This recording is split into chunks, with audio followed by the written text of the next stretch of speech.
오늘 아침에 저희들이 민수기서 24장과 25장 두 장의 말씀을 읽었습니다. 여러분 발람에 대한 내용이 계속해서 나오고 있는데요. 25장까지 연결이 돼서 나오고 있습니다. 몇 군데를 우리가 깊이 묵상하고 시간에 기도하는 시간을 갖도록 하겠습니다. 여러분 24장 1절에 보면은요.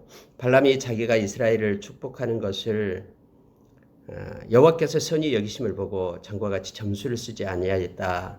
그래서 광야를 향해서 눈을 들어서 보고 있는데 이스라엘 백성 지파들이 천막친 것을 보고 있습니다. 근데 그때에 하나님의 영이 그 위에 임하신지라라고 되어 있습니다.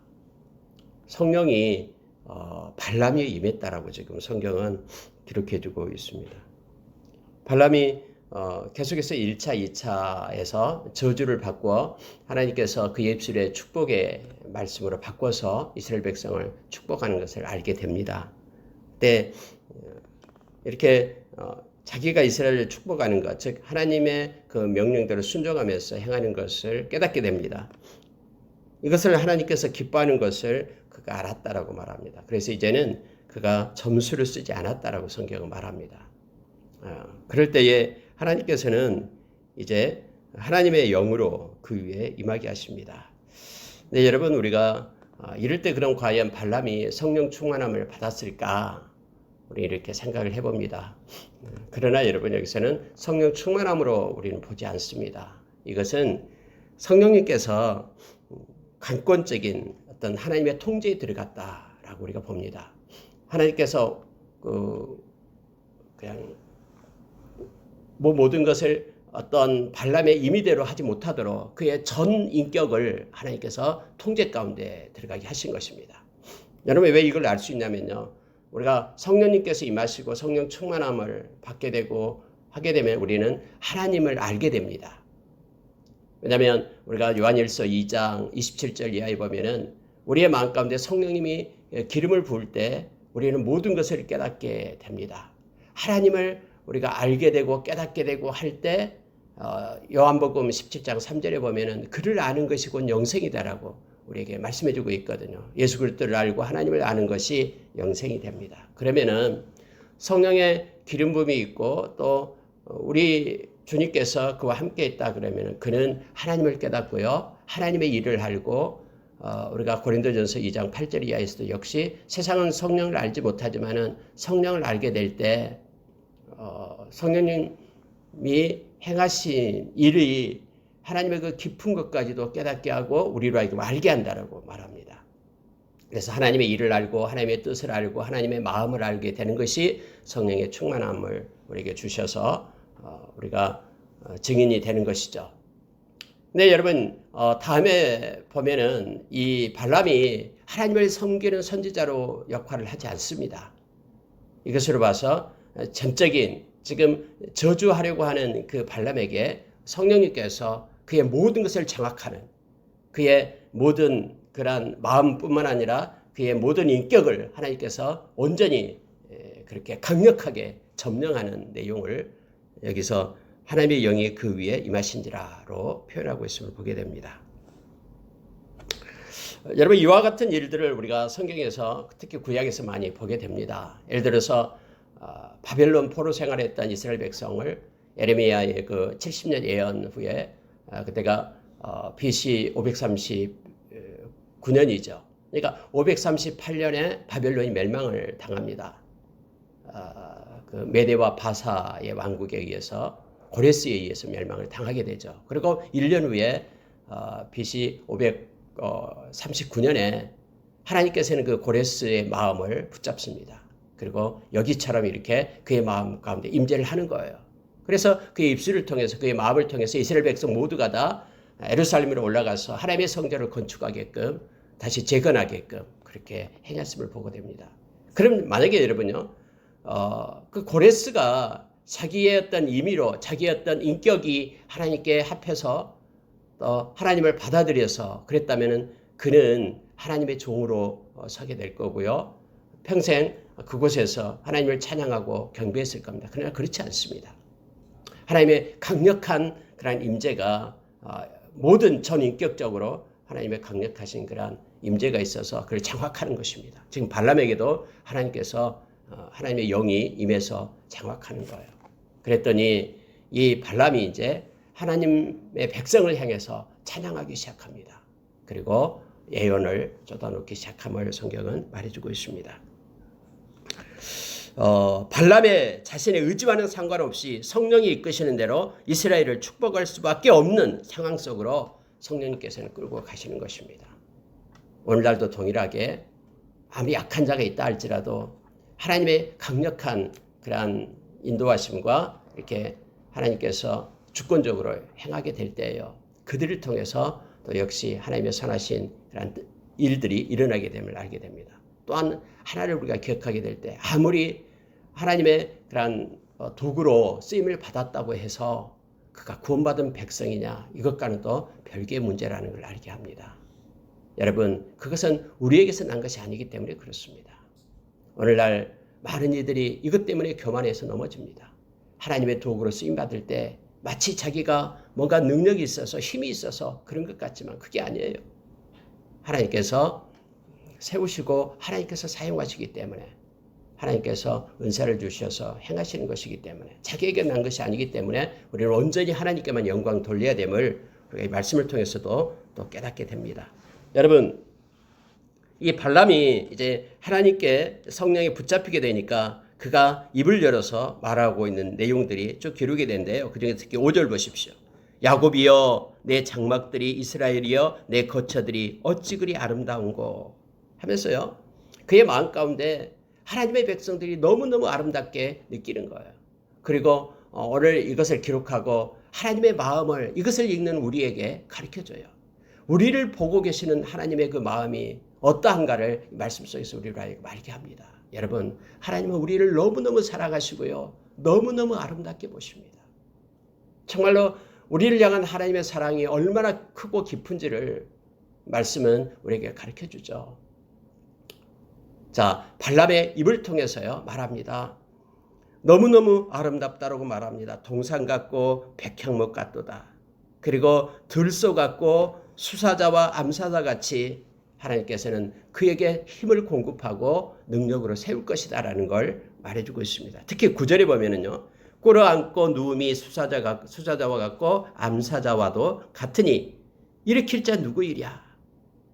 너를 축복하는 자마다 복을 받을 것이요 너를 저주하는 자마다 저주를 받을지로다 라고 엄청난 그런 입술의 고백을 하고 있습니다. 암사자, 수사자 이런 권능, 힘이 있는 자이기 때문에 뭐 앉아있다고 해서 너 일어나 하면서 일으킬 자가 아무도 없다라는 거예요. 그 스스로 하나님께서 능력과 힘을 공급했기 때문에 그를 대항할 자 아무도 없다라고 그렇게 말하면서 아브라함에게 하나님께서 주셨던 그 복을 다시 한번 이 발람이 이미 약 700년이 지난 후에 이 발람의 입을 통해서 다시 한번 하나님의 그 약속을 이렇게 이스라엘 백성들 향해서 이 말씀을 읽는 저와 여러분에게 다시 말하고 있음을 보게 됩니다. 여러분 보십시오. 너를 축복하는 자마다 복을 받을 것이고 너를 저주하는 자마다 저주를 받을지로다. 여러분 이렇게 지금 말하고 있는 거예요. 어디에서요? 바로 발락 앞에서요. 발락이 지금 어떻게 하고 있습니까? 이스라엘 백성을 저주하려고 데리고 왔잖아요. 막 저주하고 싶어서 말하는데 그를 저주하는 데마다 저주를 받을 것이다라고 말하고 있는 거예요. 그러니까는 여러분 이 말을 들었던 발락이 깜짝 놀라잖아요. 심지어 여러분 10절에 보니까요. 노하고 박수를 치면서 말했다라고 말합니다. 그대를 부른 것이 내 원수를 저주하라는 것이거늘 그대가 이같이 3번 그들을 축복하였도다. 오히려 그를 저주하는 자가 저주를 받을 것이다라고 발락을 향해서 그렇게 말했던 것을 보게 됩니다. 여러분 하나님께서는 여전히 이 아브라함을 통해서 말씀하신 이 언약이 우리에게도 유효합니다. 하나님의 백성인 하나님께 속한 우리 하나님의 백성들에게 예수 그리스도 안에서 아브라함의 복을 받게 하는 그들에게 갈라디아서 3장에서 우리에게 말해주고 있죠. 누가 아브라함의 자손이냐? 예수 그리스도를 믿는 자들이 아브라함의 자손이다라고 성경은 말해주고 있죠. 그들에게 동일합니다. 하나님께서는 우리에게 복을 축복하는 자를 축복하고요. 우리를 저주하는 자를 하나님이 대적해서 저주케 한다라는 사실을 우리가 기억해야 됩니다. 그러면서 그 내용에 대해서 계속해서 이제 말씀을 이렇게 애언으로 하고 있는 것을 보게 됩니다. 자, 여러분 11절에 한번 보시기 바랍니다. 그러므로 그대는 이제 그대의 곳으로 달아나라. 내가 그들을 높여 심히 존귀하게 하기로 뜻하였더니 여호와께서 그대를 막아 존귀하지 못하게 하셨도다 하면서 이제 발락이 발람에게 화를 내면서 이제는 떠날 것을 말하고 있음을 보게 됩니다. 여러분, 그런데요, 떠나기 전에 이제 내가 한마디 하겠다 하면서 다시 성령의 그 인도하심 속에 이 발람이 말하고 있는 내용이 나오는데 그게 14절이에요. 한번 보십시오. 이제 나는 내 백성에게로 돌아가려니와 들으소서. 내가 이 백성이 후일에 당신의 백성에게 어떻게 할지를 당신에게 말하리이다 하면서 이스라엘 백성이 당신의 모압 백성에게 다음에 어떻게 할 것인가를 이제 성령께서 그를 가르쳐서 말씀하게 합니다. 자, 17절로 가보겠습니다. 자, 17절 보십시오. 내가 그를 보아도 그때의 일이 아니며 내가 그를 바라보아도 가까운 일이 아니로다. 한 별이 야곱에게서 나오며 한 귀가 이스라엘에게서 일어나서 모압을 이쪽에서 저쪽까지 쳐서 무찌르고 또 셋의 자식들을 다 멸하리로다. 그의 원수 에돔은 그들의 유산이 되며 그의 원수 세일도 그들의 유산이 되고 그와 같이 이스라엘은 용감히 행동하리로다 하면서요. 이제 그 모압 그 민족을 향해서 다음에 어떻게 될 것인가를 예언하기 시작합니다. 네, 여러분, 놀라운 사실 중에 하나가요. 그의 예언 중에 17절 말씀이에요. 한 별이 야곱에게서 나오며 한 귀가 이스라엘에게서 일어나서 라고 표현을 씁니다. 이 별하고 귀를 얘기하고 있는데요. 여러분, 어떻게 지금 말람은 신적 권위를 가지고 이렇게 말할 수 있습니까? 그는 그 귀신을 섬기는 점쟁이였는데요. 그의 인간적인 인격은 이스라엘을 저주하기 위하여 그 뇌물을 받기를 원하는 그러한 거짓된 선지자였는데 어떻게 그에게서 하나님의 어떤 신적 권위가 나타나서 이렇게 예언을 하고 그 예언을 통해서 이렇게 성취가 될 수 있습니까? 당연히 할 수 있습니다. 왜냐하면요, 이 모든 것들이 그의 입술을 통해서 선포된 예언이 바로 하나님께서 지금 성령께서 완전히 통제했기 때문에 그렇습니다. 성령께서는 그를 도구로 삼아서 하나님의 뜻을 세상에 널리 선포하는 분이 바로 하나님이시기 때문에 그렇습니다. 여러분, 우리가 그 사울 왕이 다윗을 잡으려고 13년 동안 쫓아다니잖아요. 근데 그때 다윗을 만나게 될 때 사울의 입술에서 그렇게 나오는 말들이 있습니다. 다윗을 2번 만나게 될 때요. 그때 사울이 그렇게 얘기하죠. 너는 왕위를 받을 자이다. 너의 나라는 온전하고 하면서 이 다윗을 갖다가 이렇게 높이고 세우는 그러한 입술의 고백을 하게 됩니다. 다윗을 죽이기 위하여 지금 쫓아다니던 사울을 통해서 그렇게 하나님께서는요 선포하는 거예요. 그래서 다윗이 시편 23편에서 원수의 목전에서 내게 상을 베풀어 주신다라고 말합니다. 여러분, 이러한 놀라운 일들이요 하나님의 백성들에게 일어납니다.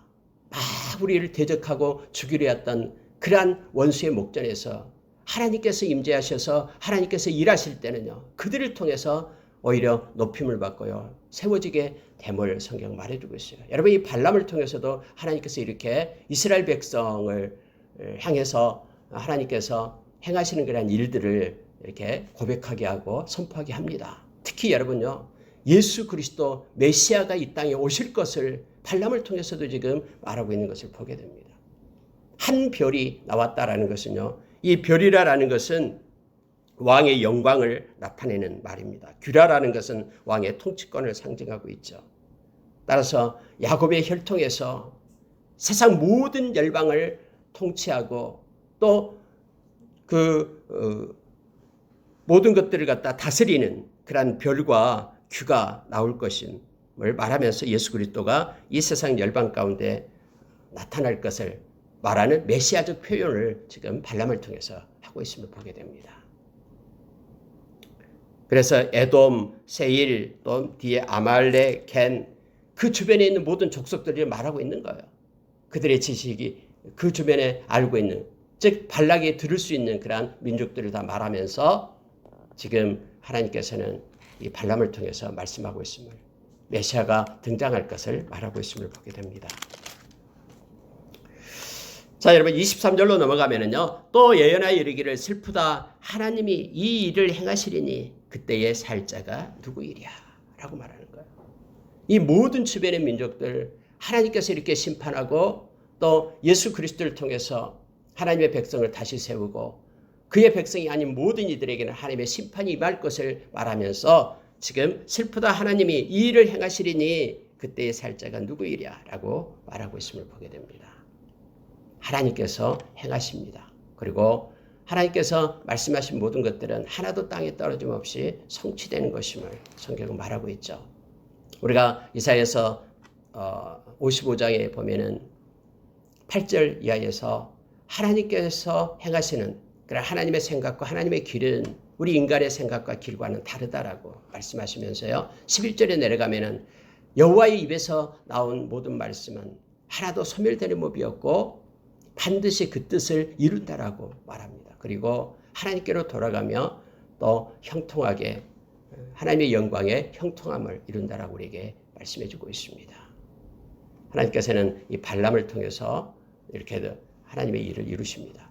여러분 이것을요 어제 새벽에도 말씀을 나눴습니다만은 이 발람의 일은 이스라엘 백성하고는 전혀 지금 다른 데서 일을 하고 있다고 그랬죠. 이스라엘 백성과 상관없는 곳에서 발람을 통해서 하나님께서는 또 역시 메시아인 예수 그리스도가 이 땅에 오심을 이렇게 선포하게끔 행하셨음을 우리는 압니다. 이렇게 돼서 여러분 25절 보니까 발람이 일어나 자기 곳으로 돌아가고 발락도 자기 길로 갔더라 라고 되어 있습니다. 떠납니다. 그런데 여러분 이때 발람이 자기 고향 부도르까지 간 게 아니에요. 어디로 가냐면은 그 미디안 장로들을 따라서 갑니다. 저번에 여러분 미디안 장로들과 함께 모압 장로들이 와서 데려갔잖아요. 그 미디안 장로들한테 가서 이제는 25장으로 연결이 되는 거예요. 미디안에서 있었던 일들, 바알보올에 그들이 이스라엘 백성이 빠지게끔 유혹했던 그런 사건들을 바로 이 발람이 계획하고요. 이걸 통해서 이스라엘 백성을 jet간으로 들어가게 하는 그런 도화선이 됩니다. 이걸 어디서 볼 수 있냐면 우리가 민수기서 31장에 보면은 알 수 있습니다. 민수기서 31장에 보니까요. 모압 왕에게로 인도해 왔던 그런 미디안 장로들을 따라서 이스라엘을 우상 숭배의 올무에 빠뜨리게끔 하는 이 악한 꾀를 모압 왕에게 다음에 알려줍니다. 그리고 결국 이스라엘이 하나님의 그런 저주를 받게끔 그렇게 합니다. 여러분 얼마 후에 이 미디안이 그런데 이스라엘에 의하여 정복을 당하게 되죠. 그때 발람도 역시 이스라엘 백성들에게 칼에 죽어서 죽음을 당하게 됐다라고 민수기서 31장에서는 말해주고 있죠. 발람도 역시 불의 싹을 위하여 이같이 행했던 모든 것들, 그러나 그가 하나님의 심판의 칼을 받게 됩니다. 그리고 이스라엘이 미디안을 정복할 때 함께 이 발람도 거기서 죽었음을 성경은 우리에게 가르쳐 줍니다. 여러분 그래서 25장으로 넘어가 보겠습니다. 25장에 보면은요 부월에서 생긴 일에 대한 내용이 나옵니다. 이스라엘이 시딤에 머물러 있는데 특히 미인계를 써서 이스라엘 백성들을 유혹을 합니다. 그러니까 이스라엘에 대해서 크게 위협을 느꼈던 모압 족속 그리고 미디안 족속이 이제 이 발람의 꾀를 따라서 서로 긴밀하게 협조해서 먼저 미인계를 써가지고 남자들을 유혹하게 합니다. 그리고 그 자신들이 드리고 있는 바알 제사에 초청을 합니다. 여러분 그때 바알 제사는요, 그 어떤 풍부함, 그런 물질을 추구하는 그들의 대표적인 제사죠. 근데 여러분 이 풍성한 어떤 곡물의 생산을 기원하는 이 바알 제사에는요 신전 창녀들이 있었어요. 그리고 실제적으로 문헌에 보면은요 그들이 사람들 앞에서 공연을 하면서 실제적인 음란한 행위를 그렇게 합니다. 신전 그런 창녀들하고 같이 그러한 일들을 하게 됩니다. 아주 그런 기록들에 보면은요 아주 난잡한 그런 혼음이 그곳에서 이루어졌었습니다. 그것으로 유명하는 것이 바로 이 바알 제사입니다. 여러분 이스라엘을 우상 숭배에 빠뜨리고요 하나님께 저주받게 하는 그 악한 계획을 바로 이 발람 이 점쟁이가 그렇게 행했다라고 말합니다. 그래서 여러분 우리가 신약에서도 특히 요한계시록 2장 14절에서 그 버가모 교회에 말하면서 이 발람의 그런 교훈을 따라 쫓는 이들이 있다 하면서 우상제물과 그리고 음행에 대해서 말을 하고 있습니다. 버가모 교회인데도 이 발람의 교훈을 따라 가고 있다라는 거예요. 다시 말하면은 나는 뭐 이제 구원을 받은 백성이니까 나는 이 세상에서 아무렇게 해도 나는 구원받은 자다라고 생각하는 거예요. 그래야 삶 가운데 전혀 이처럼 발람의 교훈을 따라서 실제 삶을 살아가면서 자기가 하나님께 속한 자라고 예수 믿는 사람이라고 말하는 그러한 교회 교인들이 있었다라고 지금 성경이 말하고 있습니다. 내가 마음대로 자유롭게 성적인 어떤 자유를 누리면서 그렇게 살아가고, 여러분 오늘날도 그런 일들이 많이 있죠.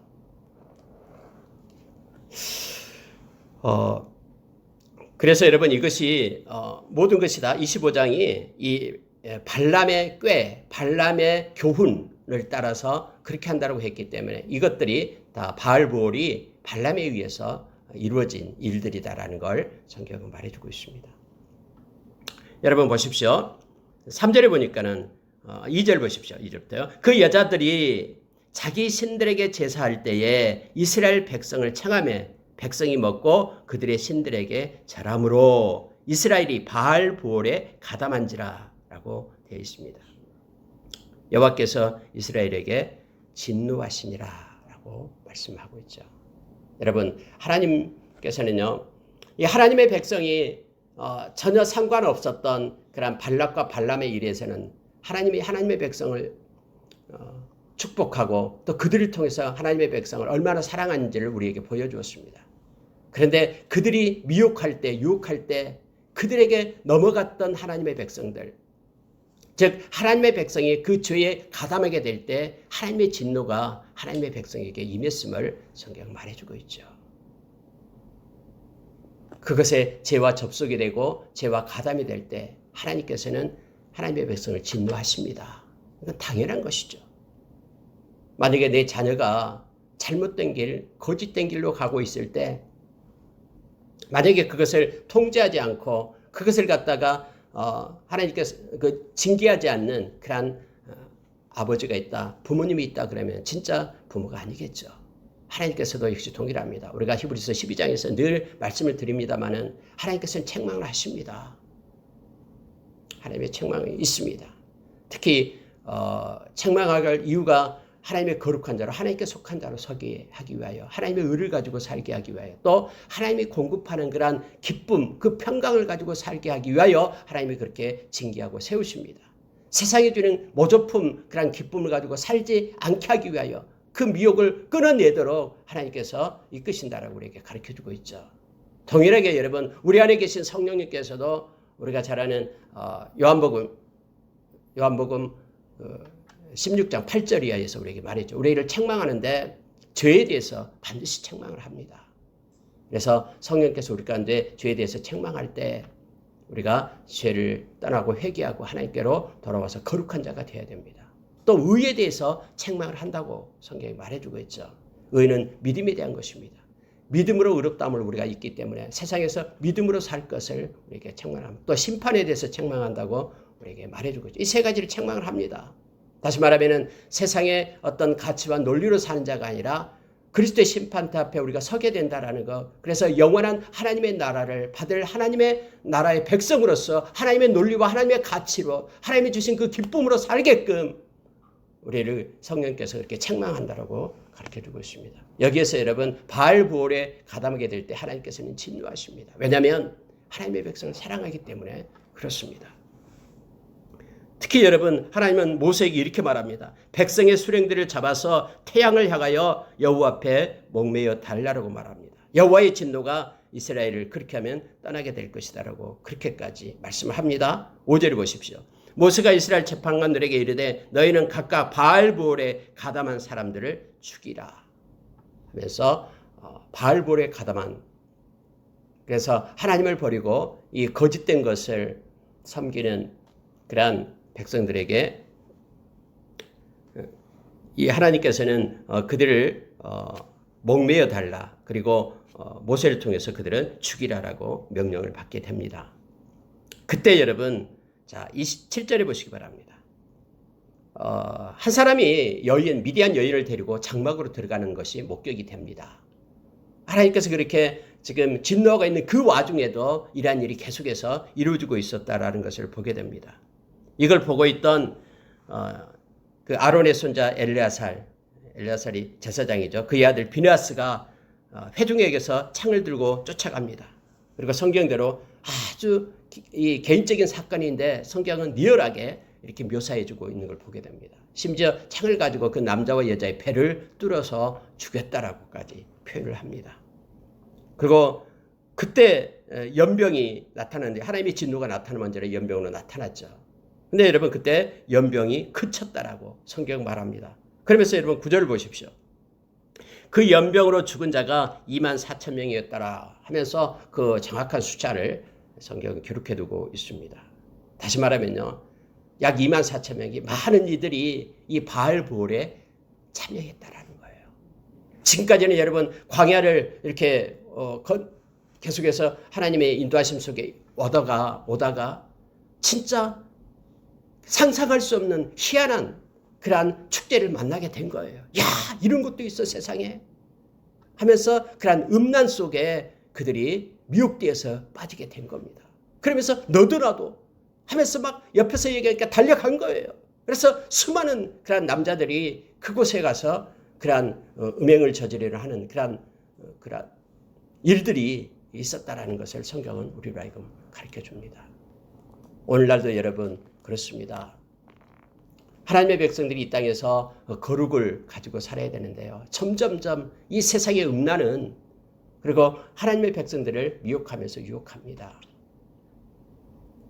만약에 우리 마음 가운데 말씀이 없다 그러면 많은 이들이 음란에 빠지며 넘어가게 될 겁니다. 우리가 잘 아는 그래서 골로새서 3장에서도요. 땅의 지체를 입을 때 가장 먼저 나온 것이 바로 음란이 나옵니다. 갈라디아서 5장 19절에서 육신을 쫓는 그런 삶을 나타내게 될 때 가장 먼저 나온 것이 음란 나오죠. 더러움, 호색 이렇게 연결되어 나가게 됨을 보게 됩니다. 여러분 이러한 일들이 있게 되고서 이제 비느하스가 그런 일을 할 때에 하나님의 진노의 그 연병이 그치게 되고요. 그리고 죽는 자가 24,000명이라고 말하고 있습니다. 그런데요. 하나님께서 그때 모세에게 이렇게 말씀합니다. 11절에 보시기 바랍니다. 제사장 아론의 손자 엘리야살의 아들 비느하스가 내 질투심으로 질투하여 이스라엘 자손 중에서 내 노를 돌이켜서 내 질투심으로 그들을 소멸하지 않게 하였도다. 하나님은 질투하신 하나님이다 라는 걸 말하면서 여러분 이 질투는요 사랑에서 나온 질투를 말합니다.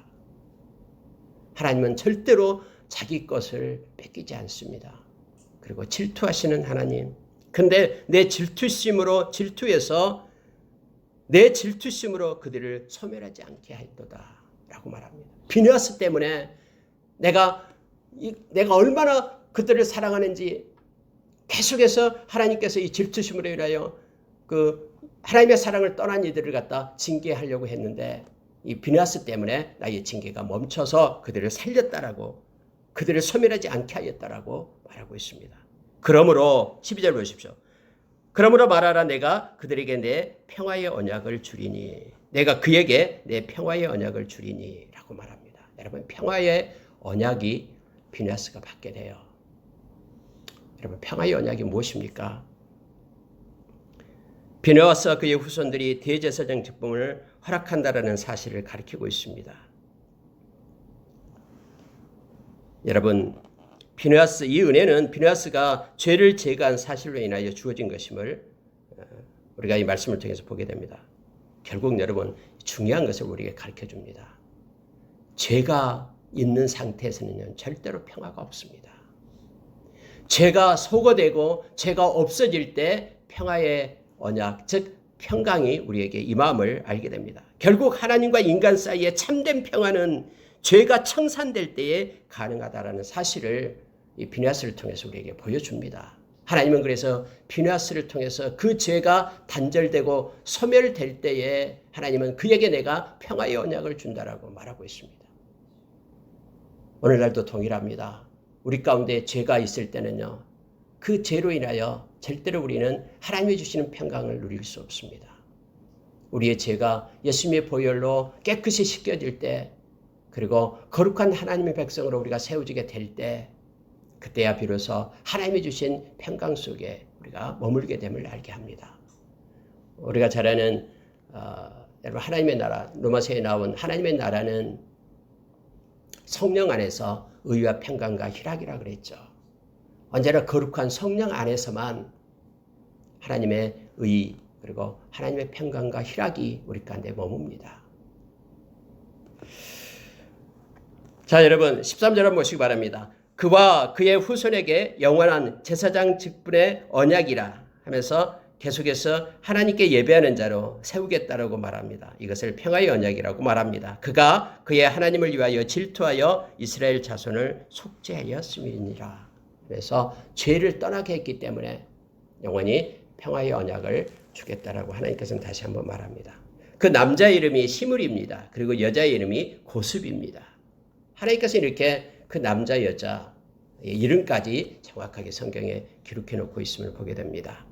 음행과 우상 숭배의 죄에 연루되었다가 비참하게 죽음을 당한 치욕스러운 이름을 우리로 하여금 잊게 합니다. 똑똑히 그 이름을 하나님은 기록하고 오늘 우리로 하여금 시므리와 고스비의 이름을 잊게 합니다. 하나님은 이처럼 말씀을 통해서 우리에게 교훈을 줍니다. 우리가 잘 아는 로마서 15장에 있는 말씀처럼요. 하나님의 말씀은 우리에게 교훈을 줍니다. 그리고 우리가 고린도전서 10장에서 그렇게 말씀했던 것처럼 네 가지 것들 원망하지 말고 음행하지 말고 그리고 우상 숭배하지 말고 하나님 시험하지 말라. 우리는 그렇게 하지 말자라고 바울 사도가 그렇게 고린도 교회를 향해서 말했던 것처럼 하나님은 그들의 이름을 기록하고 우리로 하여금 반면교사 삼아 이러한 삶을 삶 가운데 행하지 말 것을 우리에게 말하고 있습니다. 점점 세상은 쾌락으로 흘러갑니다. 쾌락을 사랑한다라고 말하죠. 그리고 점점점 세상은 성적인 타락 속으로 빠져들게 됩니다. 성이 상품화되고요. 심지어 다음에는 우리가 요한계시록에서 봤듯이요. 사람을 사고 파는 일들이 이제는 일어나게 되고 물론 노예뿐만 아니라 이 성적으로 사고 파는 일들이 일어나게 됨을 점점 그것이 심해짐을 성경은 말합니다. 왜냐하면 바벨론이 망할 때 그러한 일들이 있었다라고 요한계시록의 18장에 의해서 우리에게 가르쳐주고 있기 때문에 그렇습니다. 특히 영적 음란이 무섭습니다. 하나님은 다 알고 계시거든요. 여러분, 하나님이 예수 그리스도가 우리의 신랑 되십니다. 우리는 그의 순결한 신부입니다. 고린도후서 11장에 보면은 바울 사도가 그렇게 가슴을 치면서 지금 고린도 교회를 향해서 말하고 있는 내용이 뭐냐면 신랑 되신 예수님이 오실 때 너희들이 순결한 신부로 그에게 순결한 처녀로 그 신랑을 맞이하기를 원한다라고 말합니다. 마음이 부패하여서 그렇게 우리의 조상 하와가 그랬듯이 아담과 하와가 그랬듯이 마음이 부패돼서 떠나지 않기를 원한다라고 그렇게 바울 사도는 말하고 있는 것을 보게 되죠. 여러분 우리가 이 땅에서 순결한 신부로 설 때에 그때 하나님의 평강을 누립니다. 우리의 마음의 중심에 예수 그리스도만이 있을 때 그분만으로 만족하게 될 때 하나님 외에 다른 것을 두지 않을 때 하나님은 기뻐하며 또 하나님이 주신 참된 그러한 평강 속에 우리가 머물게 됨을 알게 합니다. 영적인 음란 우리의 중심이 하나님을 늘 향하면서 이것에서 벗어나 우리가 살기를 원합니다. 근데 이렇게 온전케 하는 것은 하나님의 말씀밖에 없습니다. 하나님의 사람으로 온전케 하고 우리가 영적인 음란에서 떠나 하나님만을 바라보며 살아갈 수 있는 것 말씀이 우리 가운데 풍성히 거할 때만 가능함을 골로새서 3장 16절에서 우리에게 말해주고 있습니다. 그럴 때 우리가 기쁨으로 하나님께 감사하고 찬미하고 영광 돌리는 자로 우리가 서게 됨을 알게 합니다. 여러분 17절 18절 보고 마치겠습니다. 미디안인들을 대적하여 그들을 치라.